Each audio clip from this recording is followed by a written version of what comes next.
Welcome! Although I should be preparing something for work tomorrow, here, upon special request, is a tutorial that will cover some of the intermediate to advanced tactics for combat in the sky, as well as an overview on all primary air attack vehicles for all factions in the game, which include the Scythe, Reaver and the Mosquito. As such, tactics here will be shown using various aircraft, as they have been tested to make sure they work well with each craft type, and to allow comparison to be made later. First up, we'll cover tactics and then move on to various differences in handling between the 3 attack aircraft in each faction. It should be noted that all basic controls from my basic flight tutorial are fully functional and useful for all craft, where being able to fly one basically means being able to fly any other. So if you aren't yet comfortable with your basic flight controls, watching that video first will be a good idea. Some of the more useful certs allow you to equip armor, useful against small arms fire, a scope for your weapon, and some speed and afterburner upgrades which help you get away from the enemy while being engaged. In this tutorial, except for a few minor cert upgrades, no special weapons were used, in which case improving your weapons can only improve your chance of getting an easier kill, but the same basic tactics would apply. In terms of how you should engage in combat while in the air, the Mosquito is a good metaphor. Basically, although with each bite you don't deal a lot of damage, you can bite enough to hurt over time. You are also pretty fragile, so being hit by your target, an oversized 6-foot human versus a small fly, usually results in death. The only hits you can take that don't result in death are with other flies, other aircraft, or small bugs, standard infantry. But enough of the metaphor. While in combat, it is a good idea to know what is behind you at all times. This should preferably be a friendly base with air defenses and an ammo reload bay, denoted by a big ammo sign on the landing pads. The primary tactic for attack aircraft should be to sneak up on your enemy, deal a lot of damage, then fly back near your base to a defensive position, and yes, the urge to refer to the Mosquito metaphor again here is indeed quite strong. It is important to keep your bearings in combat, as many newer pilots end up flying deeper into enemy territory trying to escape. This results in either an easy, comfortable kill for you, with no worry of your prey having any support, or the target being taken down by friendly air defenses within your territory. A good tactic here is to use personal and squad waypoints on the map that you can aim at to move into and away from enemy positions. The same applies inversely. It is not a good idea to fly too deep into enemy territory. Enemy ships will be more inclined to engage and chase, while enemy air defenses will be in greater commodity. Once back at base, you can rearm and repair before going back into battle. 2 things to remember. Always be an engineer so you can repair yourself fast and try to stay alive at least long enough to respawn a new aircraft after you die. It is a good idea to practice fast landings and quick repair so that you can take a moment behind a hill, if not close enough to a friendly base, to quickly repair and get right back into the action. A few things to note about ground targets. Perhaps most importantly, if they hit you, you're dead. A direct hit from a tank or a well-placed rocket launcher can result in instant death. Such shots are less likely, however, if you are always on the move. When trying to take down a tank, there are 2 main considerations. Firstly, the tank can't fire vertically up. If you position yourself directly over a tank, about 45 to 60 degree angle, and fire down on it, it won't be able to get a shot off at you unless it has anti-air. In this position, the natural reaction here for a tank is to reverse, so keep tapping space at the mentioned angle of attack. This results in you moving vertically and forward slightly, keeping you in line with the reversing tank.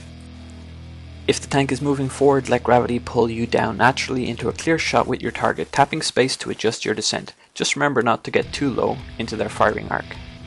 As a tank takes a lot of bullets with standard ammo, you may have to reload a few times, depending on your situation. You might choose to remain out of range and reload while keeping fixed on the target.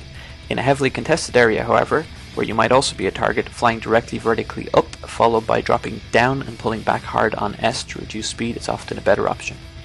You can face 90 degrees downwards on your target if you want to keep moving, pulling back on S to fall slowly, then looping around when you get too close, at which point you can reload and continue your attack at the end of the loop. This tactic is good when attacking a hot enemy base. Don't give up on your target even if all your shots aren't connecting. Keep coming back for more until they are destroyed. At the very least, another friendly will see the smoke and finish off your kill, which still results in you getting a score for the assist. Remember, just because you're in the air doesn't mean you can't use cover. Use hills and bridges to mask your attack from the enemy, especially enemy that pack a big punch like AA guns. Drop in and out of cover to get your shots off, flying away behind cover if you are taking too much damage, or keeping a constant rate of fire when you are undetected. If you are chasing behind a vehicle, it is possible to adjust your speed to match theirs so that you can line up your shots and take them out easily. For infantry, they are smaller, harder to hit targets, but they cannot take a lot of damage. Stay a fair distance from them, use your optics if you have them, and fire in moderate bursts.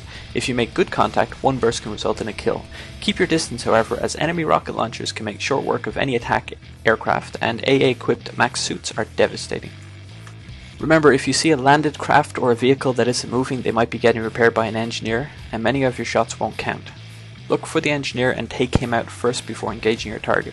If he was also the only one in control of the vehicle, this results in easy points from both the engineer kill and now the unmanned vehicle. If you want to circle an enemy while facing them, tip your craft to the side and press space. This will send your vertical thrust to the side while using the mouse and AED keys to keep fixed on your target. In the air, your best bet for a clean kill is to get behind your enemy before they can even see you. To do this, flying high up in the sky or very low behind cover while moving to your location will be a big advantage. Flying high gives you a better field of view, in which case you can swoop down on your enemy and line up behind them. If the enemy is far from any of their own bases, take the time to line up your first set of shots before you engage. Try to connect with as many of them as possible before you get into a dogfight. Should the enemy craft take enough damage, they will most probably try to run instead of engaging, giving you a better chance to finish them off. If they are twisting too much and a clean shot is hard, stop firing, let them assume you have disengaged, they'll fly straight again. Line up your shots once more and finish them off. Once in a dogfight, twist and turn as much as possible, look for the jet stream trails, or if you've done some damage, smoke trails. Go to the third person to get a fix on your target with a wider field of view, then switch back to the first person to line up your shots once you're on target. Remember, the further and faster they are moving, the more lead you'll need on your shots, basically causing them to fly into your shots rather than shooting directly at them. Unlike in real life, all craft in Planetside 2 can actually lose all thrust and still pivot on their own axis in the air. This will result in a loss of altitude, but can allow you to pretty much stop on the spot and hit your enemy from a semi-fixed position. If they are also a good pilot, they might do the same, resulting in a very close combat situation with little vertical or horizontal movement and a lot of twisting. Keep shooting at your enemy in this case, wait for them to break away and then chase. Afterburner is useful here to get a quick sudden thrust. Don't break away yourself, as it will usually result in them getting behind you and taking you down. When pursuing an enemy near their own territory, try to weigh the likelihood of getting out alive with the chance of a kill. If flames are visible on the craft, the chances of a kill are high, so you may be able to enter the territory and finish them off before they get too close to their own base. Don't be afraid to break off from a target even if you've done a lot of damage to them, if it means keeping yourself alive. At the very least, try to ensure you have waited long enough for a new craft to be ready in the spawn bay before you do anything too crazy. It is also a good idea to reserve your afterburner for escape rather than using it too much during combat or for getting from A to B. If you're having trouble finding range in your target, fire well ahead of them constantly until you see the hit indicator, then try to move your sight at this range to keep a steady flow of fire on them until they are destroyed. Of course, in a best case scenario, it is always good to have a wingman. If this is the case, keep a constant flow of communication with your wingman, back each other up, don't crash into each other, and attack all targets in pairs, if you're willing to share the kills. For each aircraft, if you're new to it, take it for a spin. Do a few quick twists and turns and get used to the feel of it in comparison to what you're used to. Then fly between a few bridges and buildings and get confident that you understand the basic controls of the craft. The Reaver. All the differences between the crafts in this game are relatively subtle. Starting with the Reaver, this craft feels a little slow at standard speeds, which is good for lining up shots but not as good for being in a dogfight. The afterburner is however pretty strong, so running is something which this craft is good at. In the air, slowing down and pulling sharp turns is effective for getting a fix on the enemy, then following them at a comfortable distance while leading your shots to make sure you are a formidable foe against Scythe or Mosquito. The craft turns a little slower than its two counterparts but handles quite well and is very effective against ground targets. The Mosquito. Probably one of the more enjoyable crafts for me, the Mosquito turns very quickly, is very light and very fast. Lining up ground targets took a little more concentration, but taking on air contacts with your speed and agility is very comfortable. The sound of the gun takes a little bit of getting used to, as it doesn't make much sound from the cockpit. However, it does fire very fast, and once your shots are on target, it deals a lot of damage in a short space of time.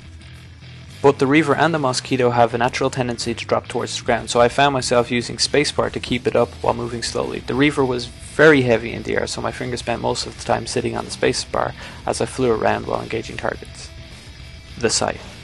A bit of an all-rounder, not as agile as the Mosquito, but a very close second, yet not as slow to respond as the Reaver. The bullets fire a little slower, but you can still do damage, and unlike the other two craft, the Scythe doesn't drop quite as naturally towards the ground, and has a higher tendency to hover. Overall, the Scythe handles very well, and is a very comfortable fly. In the hands of an expert pilot, the Mosquito really is quite a formidable foe, but each craft can hold its own in any situation, and the differences are subtle enough not to cancel any of them out. Overall, the Reaver felt like it could take a bit more damage, the Mosquito being one of the more fragile yet agile, and the Scythe sitting comfortably in the middle. And that's it. Sorry to any friendlies I shot for not being purple since I'm used to playing as the Vanu. I hope this tutorial was informative. If you have any questions, comments or tutorial requests, leave them in the comments below. Good luck!